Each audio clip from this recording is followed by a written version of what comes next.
మొదట నా నీతిని, రాజ్యాన్ని వెదకుడి. ఏవన్నీ అండి?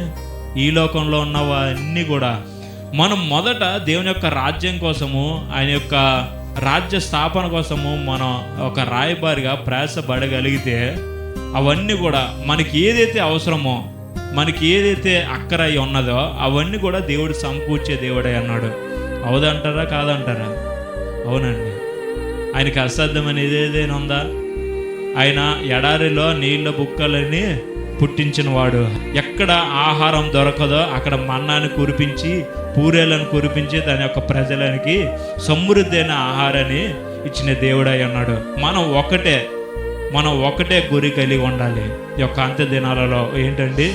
క్రీస్తుకి రాయబారిగా ఉండగలగాలి. మన విశ్వాస జీవితం మనం కాపాడుకుంటూ ఇతరులను కూడా ఆ యొక్క విశ్వాసతలోకి నడిపించే రీతిగా మనం ఉండాలని దేవుడు కోరుకుంటున్నాడు.